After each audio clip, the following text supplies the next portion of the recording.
अहाँ लोकन के प्रणाम। हम एकटा भगवान के भजन लऽ कऽ एनहुँ हँ। राम राम राम राम राम राम कहै छियै, राम जी लगथिन बेरा पार, यो कान्हैया जी। राम जी लगथिन बेरा पार, यो कान्हैया जी। जे सिर सिन्दूर नाही ओहो सिर निको नाही, सिन्दूर बिनु लगै छै उदास, यो कान्हैया जी। राम राम राम राम राम राम कहै छियै, राम जी लगथिन बेरा पार, यो कान्हैया जी।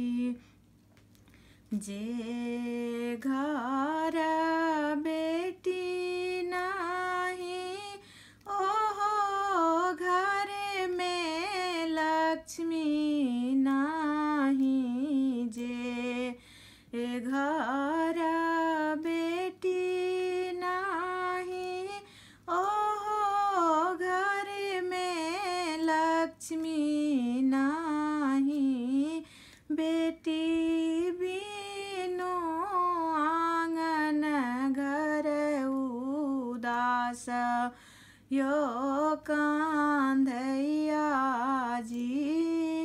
बेटी बिनु आंगन घर उदास, यो कान्हैया जी।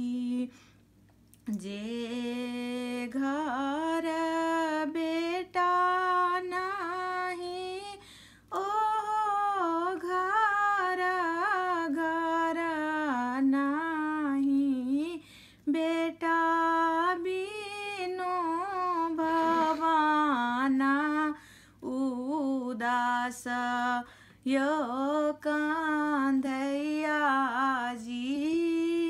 बेटा बिनु भवन उदास, यो कान्हैया जी।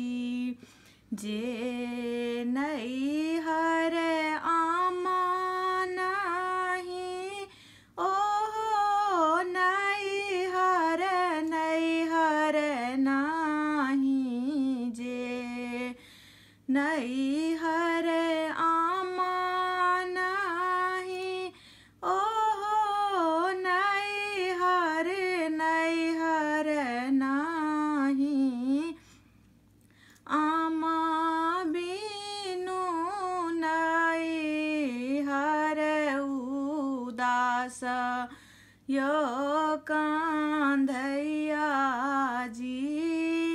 आमा बिनु नैहर आन्हार, यो कान्हैया जी। आमा बिनु नैहर उदास, यो कान्हैया जी।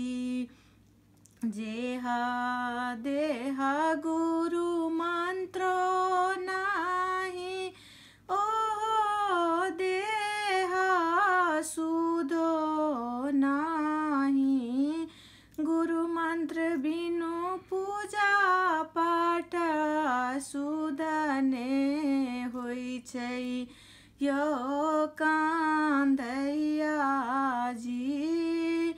गुरु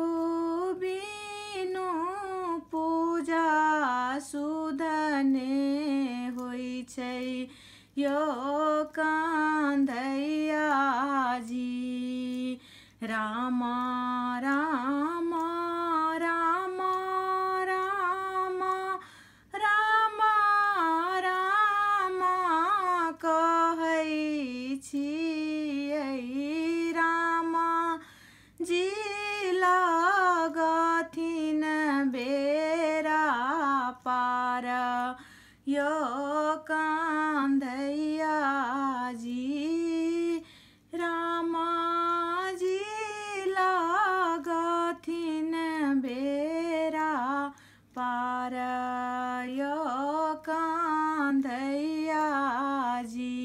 धन्यवाद।